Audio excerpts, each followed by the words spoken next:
우리 2018년을 맞이하는 우리 창조의 식구들이 정말 하나님이 주시는 생명의 말씀으로 능력 있고 생명 충만하며 하나님이 주시는 풍요로운 것들을 거두는 은혜의 삶을 살아가게 해 주실 줄 믿습니다. 할렐루야. 자, 오늘 제목은 사람이 무엇으로 사는가 하는 것인데요, 이 설교 제목은 무엇을 위해서 사는가, 이 목적 질문이 아닙니다. 이 제목을 주님께서 주시는 마음을 받으며 생각하게 된 것은 삶을 의미 있게 하는 것이 무엇인가에 대한 가치 질문도 아닙니다. 사실 이것은 생존의 질문입니다. 먹어야 삽니다. 여러분, 무엇을 먹고 사는가 하는 먹거리와 삶을 이해하고 알고 계십니까? 주어진 대로 먹고 흘러가는 대로 사는 그런 삶이 아니라 하나님이 창조하신 삶의 모든 일이 드러나는 원초적이고 본질적인 이 질문 앞에 여러분 오늘 서셔서 하나님의 말씀을 통하여 여러분의 삶을 온전하게 하시는 하나님의 능력을 누리시기를 주님의 이름으로 축원합니다. 자, 오늘 특별히 8장 3절 말씀을 중심으로 생각할 텐데요, 같이 8장 3절을 읽겠습니다. 너를 낮추시며 너를 줄이게 하시며 또 너도 알지 못하며 내 조상들도 알지 못하던 만나를 내게 먹이신 것은 사람이 떡으로만 사는 것이 아니요 여호와의 입에서 나오는 모든 말씀으로 사는 줄을 내가 알게 하려 하심이라. 아멘. 맨 마지막 문장이 알게 하려 하심이라 이렇게 말씀하고 있죠. 여러분, 두 종류의 삶이 있는 거예요. 떡으로 사는 삶, 말씀으로 사는 삶. 이 삶이 우리 안에 같이 있는 거예요. 그런데 어떤 삶이 주도적이냐에 따라 영적인 삶을 살 수 있고, 어떤 삶이 주도적이냐에 따라서 육적인 삶을 살게 되는 것입니다. 이 주제는 매우 절대절명의 중요한 주제입니다. 여러분, 하나님이 여러분에게 귀히 여기시는 것은 여러분의 영혼입니다. 육체는 무너지지만 영혼은 하나님 앞에 가게 됩니다. 그리고 몸의 부활을 다시 경험한다고 성경이 얘기하고 있습니다. 그 모든 것들의 중심으로 서 있는 여러분의 영혼이 살아 움직이는 영혼인지 아닌지, 오늘 우리의 삶을 반성하며 하나님이 주신 삶을 믿음으로 받으시는 창조의 식구들이 되시기를 주님의 이름으로 축원합니다. 이 말씀, 사람이 떡으로만 사는 것이 아니요 하나님의 입에서 나오는 모든 말씀으로 살리라 하신 이 말씀을 아는 일의 중요성은 이 설교의 위치에서도 확인하게 됩니다. 모세가 40년 동안 이스라엘을 끌고 와서 가나안 땅을 바라보고 마지막으로 한 설교 중에 너무 중요한 설교로 기록되어 있는 이 신명기 8장 말씀을, 또 특별히 8장 1절로부터 10절 말씀을 우리 창조의 식구들이 많이 묵상하시고 또 세워가시기를 주님의 이름으로 부탁드립니다. 그러니까 이번 주에 설교 듣고 끝나지 마시고 주중에 또 한번 읽어보시고 하나님이 주시는 축복들을 마음에 더 풍성히 누리시는 우리 기쁜 삶이 되었으면 좋겠어요. 근데 오늘 본문에서 알려주듯이 이 일이 하나님의 축복을 누리는 거랑 깊이 관련이 있습니다. 여러분, 돈 많이 번다고 축복을 누리는 게 아니에요. 맞죠? 돈은 필요하죠. 그런데 축복을 누리는 길이 다르게 있단 말이에요. 또 이 세상의 복이라는 건 복 같지만 복이 아닌 가짜 복이잖아요. 참으로 하나님이 우리에게 주시는 게 어떤 것인가, 오늘 본문 8장 7절로부터 10절에 나오는데 한번 같이 우리 가정이, 내 삶이, 우리 자녀들이, 우리 창조교회의 모든 일들이 우리 그렇게 이루어지기를 바라는 마음으로 함께 읽겠습니다.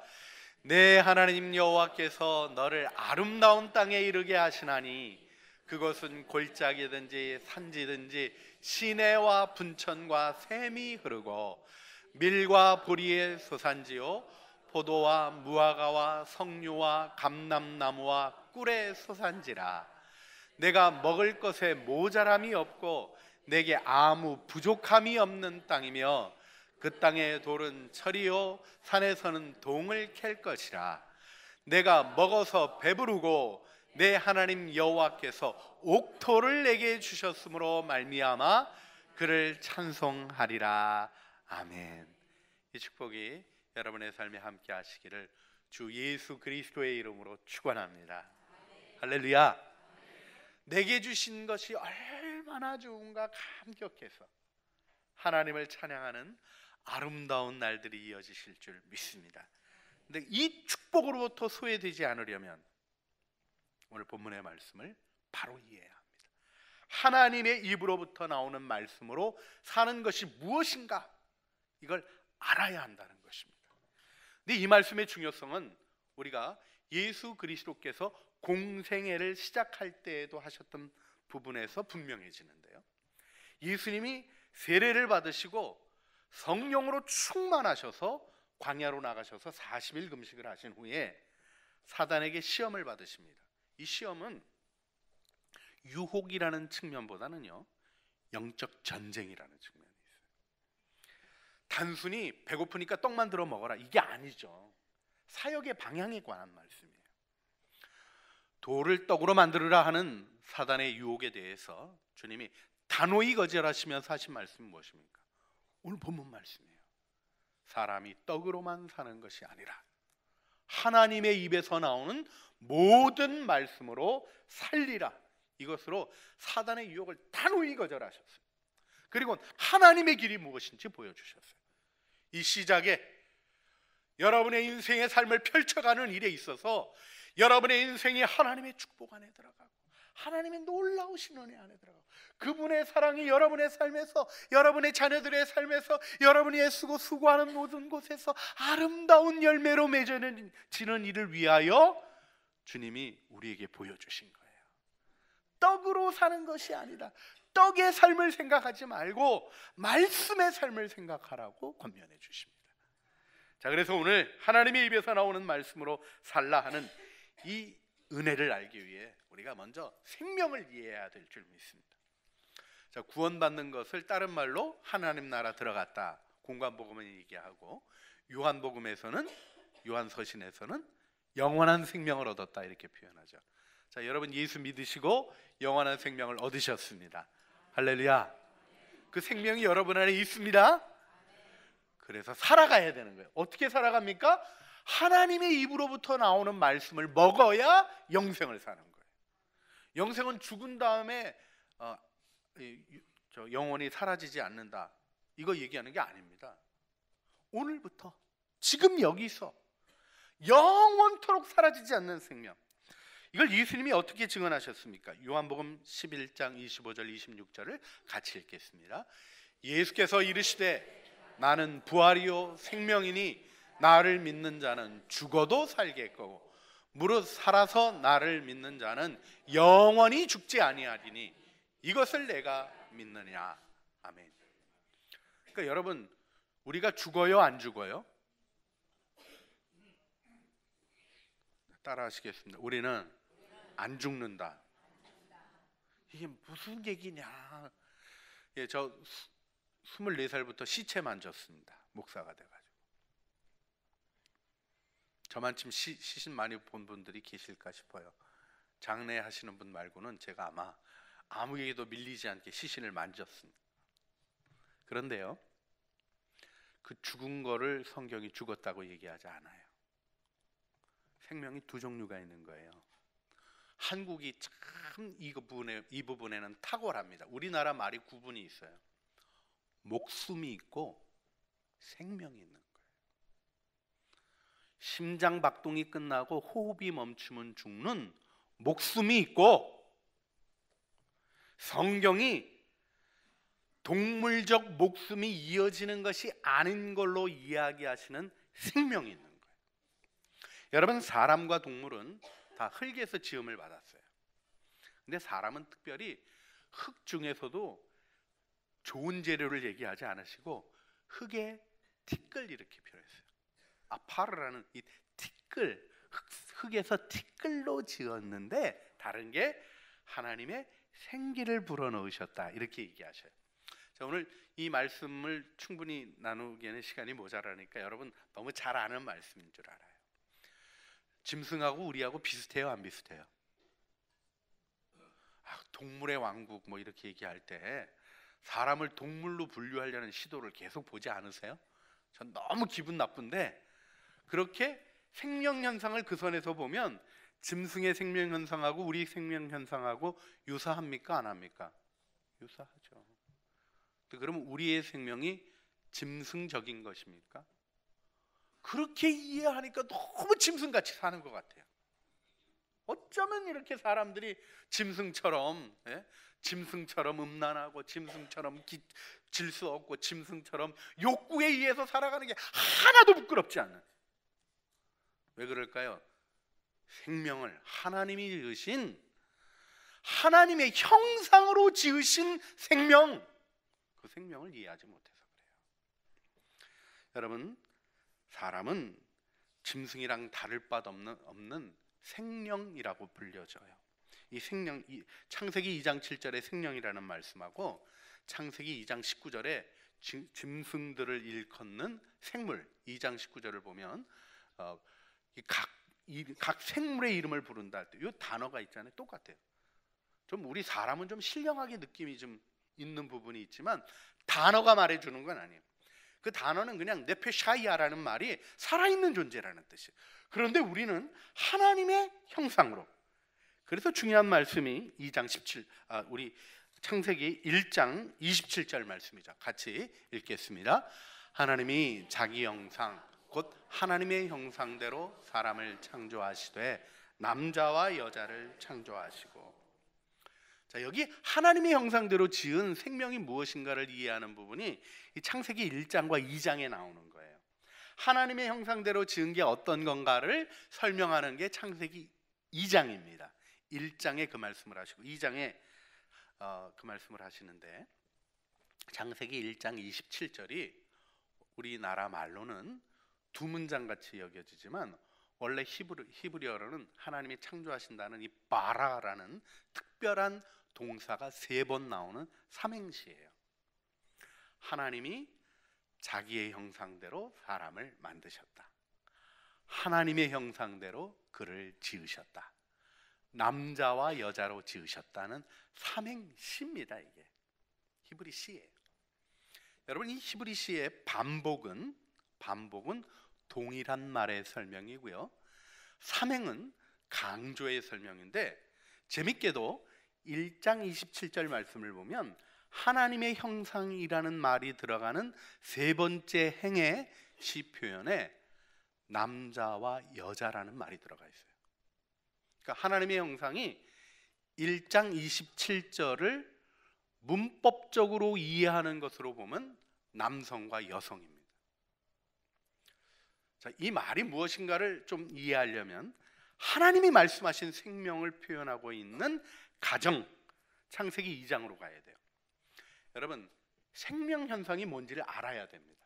자, 목숨이 붙어 있는 게 생명이 아니고 하나님의 형상이 작동돼서 살아가는 영육을 가지고 있는 창조된 모습으로의 삶, 그 삶이 우리의 삶인 것을 인정하십니까? 인정하십니까? 예. 안 먹어도 된다 그거 아니죠. 흙으로 지음받은 것을 겸손히 인정하지만 그걸 인정할 때, 그럼 보겠습니다. 그 모습으로 나타나는 것이 무엇이냐? 첫째, 창세기 2장 23절 같이 읽습니다. 아담이 이르되 이는 내 뼈 중에 뼈요 살 중에 살이라. 이것을 남자에게서 취하였은즉 여자라 부르리라. 여러분에게 도전합니다. 여러분의 가정에, 여러분의 삶에 이 생명의 현상이 나타나고 있습니까? 사람을 바라보며, 특별히 남자와 여자 달라도 너무 다르잖아요. 너무 다르잖아요. 우리 그런 표현 아세요? 소닥보듯 하다. 집에서 혹시 그렇게 사시는 분들 계시지는 않으신가요? 식구들을 보는데, 남편 보는데 소가 닭 보듯이, 정말 소하고 닭 갖고 있잖아요. 같이 있는 데서 보니까 실감 나더라고요. 먹는 게 달라서 그런지 서로 아무 상관이 없어요. 아무 상관이 없어요. 여러분, 그거는 살아있는 게 아니에요. 살아있는 건 뭡니까? 내 뼈 중에 뼈요 살 중에 살이라. 다가오는 하와를 보며 마음에 감격이 일어나는 아담의 모습, 이게 하나님의 형상이 작동되는 모습입니다. 할렐루야, 할렐루야. 우리 교회 안에서도 마찬가지예요. 보는데 이 얼굴에 기쁨이 확 살아나고, 예? 너무 반갑고, 할렐루야. 반가운 얼굴로 인사 한번 하시겠습니다. 사랑합니다, 환영합니다. 이게 살아있는 거예요. 죽은 거죠. 숨은 붙어 있지만 죽은 거죠. 이 생명현상의 두 번째를 얘기해 주신 게 2장 4절이에요. 같이 읽어볼까요? 이러므로 남자가 부모를 떠나 그의 아내와 합하여 둘이 한 몸을 이룰지요. 여러분, 남편과 아내가 둘입니까? 하나입니까? 예, 그렇죠. 이 숫자 하시는 분들이 지금 대답하신 거예요. 숫자 하신 분들이 대답하신 거예요. 둘이에요. 그런데 내용적으로는 하나라는 거죠. 하나. 둘이 한 방향을 바라봐요. 함께 살아가요. 혼자 갈라 그래 보세요. 혼자 갈 수 있나? 나 혼자 산 꼭대기 올라갈 거야. 못 따라오면 나 거기 떨어져 있어. 이러고 뛰어갔다가는 다시 데리러 내려와야 되는 게 부부예요. 가족이고. 동의를 안 하시고 아직도 안 내려오시는 분들 계시는데 시간만 오래 걸립니다. 결국 다 같이 올라가야 되기 때문에 하나 되게 그냥 하나 됩니다. 이 둘이 하나가 된다는 게 얼마나, 여러분, 소닭이 차라리 낫지. 남자 여자 너무 다릅니다. 살아갈수록 깨닫는 거 아니에요? 나이가 드시니까 이제는 여자를 알겠다 그래요? 점점 더 모르겠어요. 그런데 그 모르겠는 그 둘이 하나가 되는 게 하나님의 형상이 작동되는 모습이에요. 한 마음으로 기도하게 되고 한 마음으로 나가게 되고 하는 일을 왜 그렇게 해 하다가 하나님의 뜻이 무엇이 있구나 하고 같이 기도하고 하나님의 능력을 경험하고 그 생명이 여러분의 가정에 살아있습니까? 자, 마지막 생명 22장 24절 말씀 같이 읽겠습니다. 아담과 그의 아내 두 사람이 벌거벗었으나 부끄러워하지. 그래요, 여러분. 부부가 벗고 만날 수 있는 거죠. 그저 목욕탕 같이 가도 안 부끄러운 게 가족이에요. 좀 크면 망가져가지고 부끄러워. 근데 어렸을 때는 있잖아요. 엄마, 아빠, 우리 남자애들, 여자애들 다 빨개 벗고 우리는 못 해봤어요. 큰 놈이 10살이 돼가지고 그 놈이랑은 못 해봤는데 한 4살 터울 될 때는 이게 가능하기는 한데 그냥 몽땅 다 빨가벗고 물에 들어갈 수 있는 게 안 좋은 상상이 시작되고 있어서 멈추겠습니다. 예. 여러분, 우리가 어떠세요? 이렇게 제가 좀 벗어볼까요 오늘? 견디실 수 없어요, 여러분들. 그 다음에 저하고 같이 목욕 가라 그러지 마셔요. 저는 괜찮은데 갔다 와서 여러분이 시험 듭니다.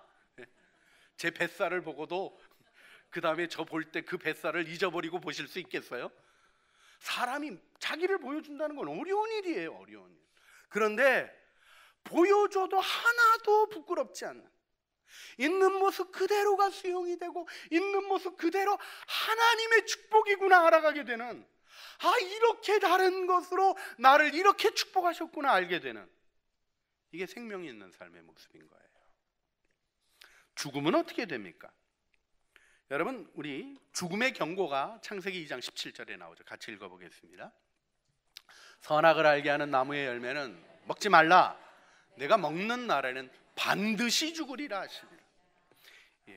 모트 탐무트라는 이 히브리어 표현이 꼭 죽을 거다, 이 영어로 직역을 하면 die to die 뭐 이렇게 번역해야 되는, 이게 일상적인 표현이 아니에요. 죽는다, 꼭 죽는다 이렇게 얘기하신 거예요. 자, 선악과 따먹은 날 죽었습니까? 안 죽었습니까? 아담과 하와가. 이러시면 안 된다니까요. 죽었다니까요. 목숨이 붙어 있었지 죽은 거예요. 죽은 거. 그걸 아셔야지. 내가 목숨 붙어 있다고 산다고 생각하시면 안 된다니까요. 내 영혼이 살아나야 되는 거예요. 하나님의 창조의 영, 그걸 위해서 예수님이 죽으셨는데, 그걸 위해서 십자가에서 자기를 버리셨는데, 여러분 그 축복을 놓치면 안 돼요. 생명이 움직여 가야 됩니다. 생명이 안 움직이니까 어떻게 돼요? 3장 10절, 이르되 내가 동산에서 하나님의 소리를 듣고 벗었으나 부끄러워하지 않았던 아담과 하와가 죽었어요. 하나님의 형상이 작동되지 않고 하나님의 생명이 작동되지 않으니까 하나님이 해결해 주시려고 알고 계신 거 아니에요? 뭐 몰라서 찾아오신 거예요? 하나님이 선악 갖다 먹은 거 모르시고 어디 있느냐 모르시고 물으시는 거예요? 아니잖아요. 생명의 부르심조차, 살라고 부르시는 그 기회의 부르심조차 못 들어요. 창세기 12절, 3장 12절, 아담이 이르되 내게 하나님이 주셔서 나와 함께 있게 하신 여자 그가 그 나무 열매를 내게 주므로 내게 너 왜 선악과 먹었냐? 이때 정답이 뭐예요? 하나님 잘못했어요. 제가 그만 욕심이 생겨서 먹었는데요, 이 먹고 나니까 아주 너무 심각합니다. 주님 저 좀 살려주세요. 그러면 하나님이 어떻게 하셨겠어요? 그래 다시 시작하자. 우리 주님이 그러실 분이시죠. 근데 어떻게 합니까? 하나님이 만들어 주신 그 여자가 그가 나보러 먹으라 그래서 먹었습니다. 이건 핑계와 더불어 뭐가 있는 거예요? 원망이 있는 거예요. 여러분 아셔야 될 게 있어요. 핑계가 자라면 원망이 됩니다. 비난과 원망이 되는 거예요. 그만 죽어버리니까 생명의 기회로 찾아온 시간을 저주거리로 바꾸고 만 거예요. 그 다음엔 죄가 증폭됩니다. 창세기 4장 8절 보니까 가인이 뭐예요? 죽여요. 목숨까지 끊는 일을 해버려요. 글쎄, 목숨이 붙어 있어야 이 다시 생명이 살아날 기회들이 주어지는데 그것조차 끊어버리게 되는 과격한 일이 일어나고, 하나님이 유리하고 방어하는 자가 되라고 하나님이 그 가인에게 살 길을 주셨는데도 불구하고 안 그래요. 에덴 동쪽에 거주해요. 하나님의 말씀을 거역하고 그 다음에 자신의 힘으로 자신의 안전을 확보하려는 성을 쌓고, 결국 인생에게서 어떤 일이 일어났나 창세기 6장 3절이 보여줍니다. 같이 읽습니다. 여호와께서 이르시되 나의 영이 영원히 사람과 함께 있지 아니하리니 이는 그들이 육신이 되니 그러나 그들의 날은 120년이 되리라. 하나님의 영이 떠나고 뭐가 됐다고요? 육신이 됐다. 목숨만 생명인 것처럼 살아가는 존재가 됐다고요. 이 죽음에서 아무도 우리를 건질 수 없었기에 예수님이 오신 겁니다. 예수님이 오셔서 중요하게 하신 말씀이 뭐예요? 생명에 대해서 말씀하셔. 자, 우리 요한복음 5장 24절 25절 너무 중요하죠. 같이 또박또박 읽겠습니다. 내가 진실로 진실로 내게 이르노니 내 말을 듣고 또 나 보내신 이를 믿는 자는 영생을 얻었고 심판에 이르지 아니하나니 사망에서 생명으로 옮겼느니라. 진실로 진실로 너희에게 이르노니 죽은 자들이 하나님의 아들의 음성을 들을 때가 오나니 곧 이때라. 듣는 자는 살아나리라. 자 보세요. 25절에 죽은 자들이 뭐를 한다고요? 하나님의 음성을 듣는데요. 이게 무슨 얘기하는 겁니까? 이스라엘 백성들이 예수님에게 말씀을 듣는 얘기를 하는 거죠. 그 이스라엘 백성들이 살아있대요, 죽었대요? 예수님 얘기가 죽었대요. 근데 그들이 하나님의 말씀을 들으면 어떻게 된대요? 살아난대요. 여러분, 목숨이 유지되는 삶을 위하여 에너지를 쏟으십니까? 아니면 여러분의 영원한 생명이 작동되는 일을 위하여 에너지를 쏟으십니까? 여러분의 시간과 여러분의 재정을 도대체 어디에 쓰고 계십니까? 근데 여기 우리에게 있는 어려운 부분이 있어요. 하나님의 음성이 잘 들리지 않는다는 거죠. 하나님의 음성이 안 들려요. 여러분, 하나님의 아들이 와서 말씀을 전하는데 바리새인들이, 그 다음에 서기관들, 종교 지도자들, 대제사장들, 이런 사람들이 들었어요, 못 들었어요? 예수 믿었나요? 못 믿었어요. 뭐 했어요? 예수님을 십자가에 못 박아 죽였어요. 생명의 말씀이 오셨어요. 사실은 하나님의 말씀을 듣게 되는 중요한 비밀이 고통입니다. 감기라도 걸려야 묵상을 한다니까요. 묵상이 그래야 잘 돼요. 이게 제가 왜 초대 교부들이 금식을 했을까 생각을 또 한 번 이번에 해봤는데, 이게 금식의 이유가 딴 데가 있는 게 아니에요. 육성이 죽어요. 밥을 안 먹으면 있잖아요. 힘이 빠져요. 저는 힘 빠지는데도 한 3일 걸리더라고요. 어찌나 먹어대 놨는지, 아유 죄송합니다 이런 표현까지. 하여간 힘 빠지는데도 며칠 걸리더라고요. 근데요, 이렇게 쭉 이제 음식을 안 하는 시간들을 쭉 가지니까 막 혈기가 안 나. 혈기를 일으킬 에너지가 없어. 좋은 상태가 아니라요, 몸이 힘든 상태예요.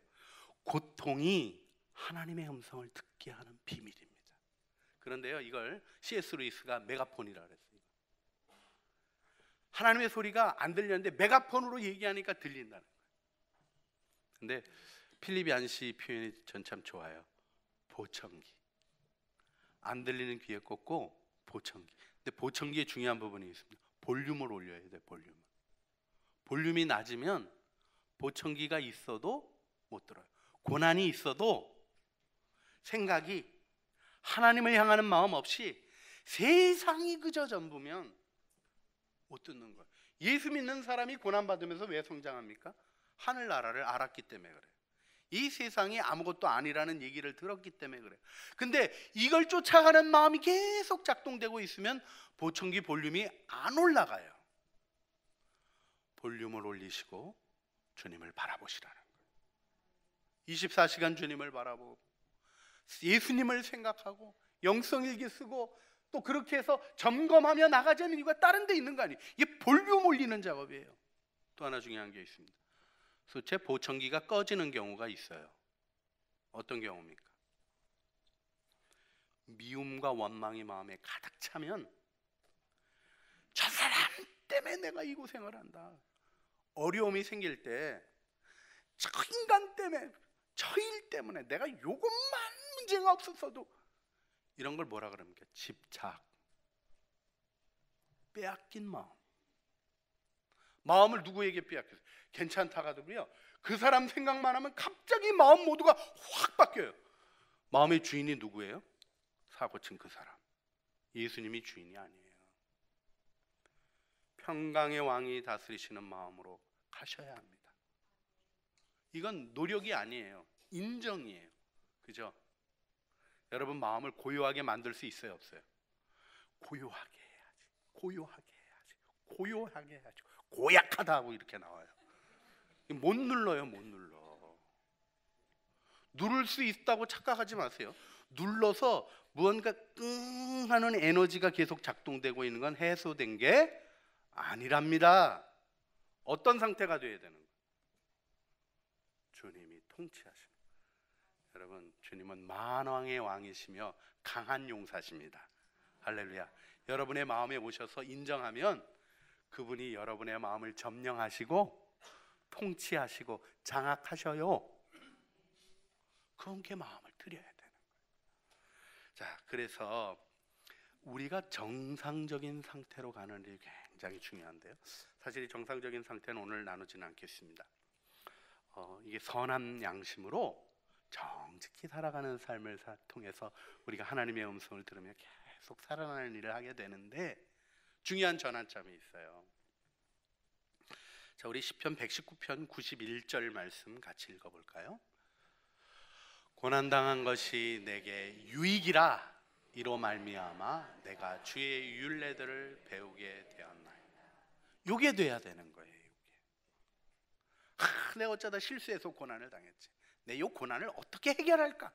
여기에 사로잡혀 있는 게 주님의 음성을 못 듣는 보청기가 꺼진 상태고요. 보청기가 탁 켜지는 순간이 무엇이냐면 고난당한 것이 내게 유익입니다. 하나님, 이게 너무 어려웠는데 가만히 생각해 보니까 은혜네요. 이렇게 전환되는 그 상태로 여러분이 가셔야 돼요. 또 주님이 인도하십니다. 내가 노력해서 가려고 그러는 게 아니라요, 내 육성을 내려놓는 과정을 가져야지 돼요. 여러분, 고난을 통하여 하나님의 입으로부터 나오는 말씀을 듣게 됩니다. 할렐루야. 근데 제가 이제 말씀 잠깐만, 설교가 이제 좀 정리해야 될 때라서 잠깐만 들으려고 하는데, 하나님의 입이 제 사명이에요. 그 이제 제 말 잘 들어야 되죠. 이런 때는 좀 내도해 주시면서 그래도 다른 것도 있습니다, 이런 분위기도 내주시는 좀 우아하고 성숙한 모습을 보여주시면 좋겠어요. 예, 설교만이 아니에요. 정말 하나님이 만물을 통해서 말씀하셔요. 근데 하나님의 입에서 나온다는 말이 무엇입니까? 얼굴을 대면하고 듣는 거예요. 내 영혼을 향하여 바로 나를 향해서 내게 주시는 말씀으로 성경이 읽혀져야 되는 거예요. 부모에게 순종하라고 써 있는데 얘들이 이거 완전히 벌써 망한 거예요. 내가 부모면 봐야 될 게 자녀를 노엽게 하지 말고 고길 봐야 돼요. 네? 아내들아 남편에게 순종하라. 이걸 남편이 묵상하고 있으면 어쩌란 말입니까? 아내들아 하고 불렀으면 아내가 들어야지. 남편들아, 주께서 교회를 위하여 자기 몸을 주신 같이 우리는 남자는 이거 읽어야지. 근데 그거 아내가 읽어주고, 남편 얘기 아내가 읽어주고, 아내 얘기 남편이 읽어주고, 이걸 성경으로 싸운다 이렇게 표현해요. 칼이 예리해서 너무 많이 다칩니다. 경고합니다. 할 일이 아닙니다. 여러분, 고난 중에서 여러분이 우리가 깨달아야 될 것이 무엇이에요? 주님이 신명기 8장 4절을 통하여 알려주세요. 같이 읽어볼까요? 신명기 8장 4절. 이 40년 동안에 내 의복이 헤어지지 아니하여 내 발이. 왜 40년이 생겼습니까? 거역하고 범죄함으로 40년 동안 방황해라. 이게 처방이에요. 하나님의 처방. 근데 그 처방을 받아들일 수가 없는 거예요. 왜요? 너무 힘들었어요. 그런데 그걸 다 끝내고 계속 반역하다가 끊임없이 죽었잖아요. 빠져 죽고 불뱀에 물려 죽고 불에 타 죽고 별일이 다 일어났습니다. 그런데 남은 자들에게 주님이 말씀하시는 거예요. 알려주시는 거예요. 40년 동안 돌아봐라. 내 신발이 헤어졌냐? 발이 부르텄냐? 그 광야를 다녔는데, 여러분 사서 40년 신을 신발 있으세요? 가끔 이런 거 성공하시는 분들이 계십니다. 절약해서. 그거는 우리같이 이렇게 좋은 길에서 다니는 거죠. 광야에서 40년 동안 신발이 헤어지지 않은 거를 보라는 거예요. 그게 무슨 얘기십니까? 아, 내가 몰랐는데 주님이 이렇게 나를 돌봐주고 계셨군요. 여러분, 그 은혜를 발견할 때 보청기가 켜지는 거예요. 하나님이 여기까지 도와주셨군요. 내가 연약하고 부족해서, 내가 무지하고 잘못해서 마땅히 받아야 될 것들을 하나님이 막아주시는 자비를 베푸셨고, 받을 자격 없는 자에게 지혜도 주시고 생각도 주시고 일도 열어주시고 이렇게 살아올 수 있게 해주셨군요. 만나 맨날 똑같은 거 먹는다고 걱정하고 원망하고 불평했는데 가만히 보니 그걸로 나로 살아오게 하셔서 이제 새로운 땅을 보게 하시는군요. 감사 속에 하나님의 보이지 않는 손길을 느끼며 그분을 사랑의 하나님으로 다시 굳게 믿는 그 모습 속에 우리의 복된 내일이, 하나님이 주시는 축복들이 충만함으로 임하게 되는 것입니다. 우리가 이것을 찬양의 고백으로 함께 하나님 앞에 드리기를 원합니다. 날마다 우리를 이끄시는 손길, 보이지 않는 그분의 손길을 나를 이끌어 오셨고 여기까지 이르게 하셨고, 여러분, 우리의 삶에 비록 아픔과 고통이 있다 할지라도, 문제와 어려움이 있다 할지라도, 그래서 아직 사라지지 않고 사라질 수 없는 일들이 있다 할지라도 그분의 손길이 세우시는 것을 믿음으로 고백하며 함께 주님 앞에 서겠습니다.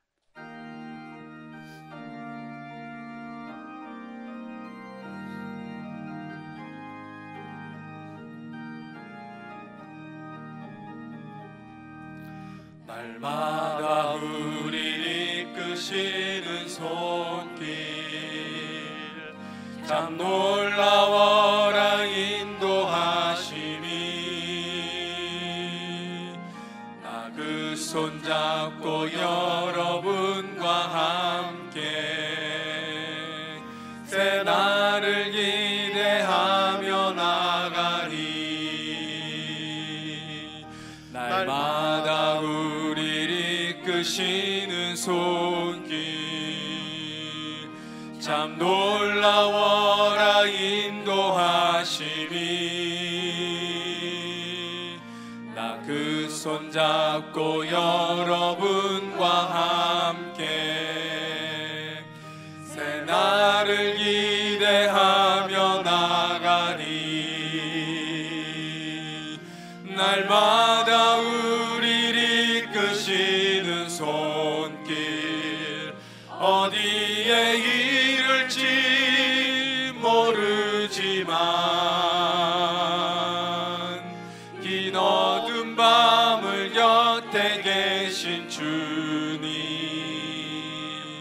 새날도 분명 함께 하시리. 우리 한 번 더 찬양할 때 모두 다 함께 자리에서 일어나 함께 하겠습니다. 날마다 우리를 이끄시는 손길, 참 놀라워라 인도하심이. 나 그 손잡고 여러분과 함께 새 날을 기대하며 나가리. 날마다 우리를 이끄시는 손길, 어디에 이를지 모르지만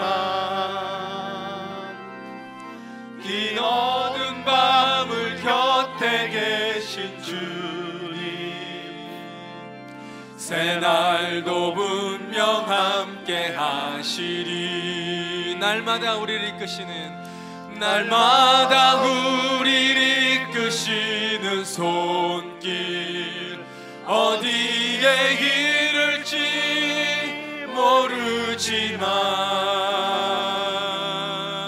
긴 어두운 밤을 곁에 계신 주님, 새날도 분명 함께 하시리. 새날도 분명, 새날도 분명 함께 하시리.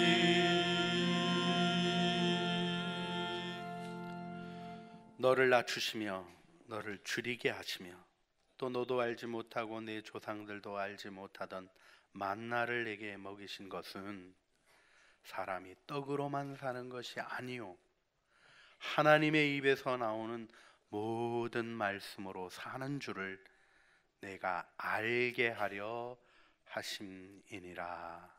아멘.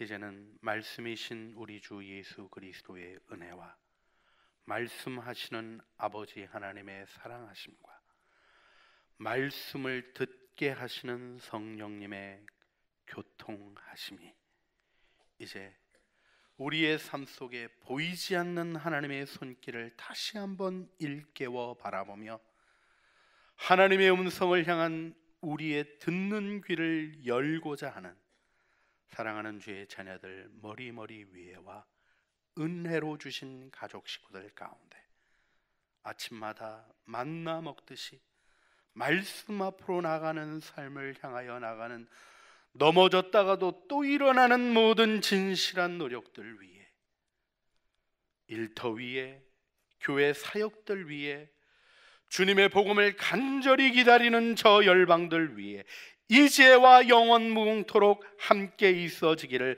간절히 축원하옵나이다. 아멘.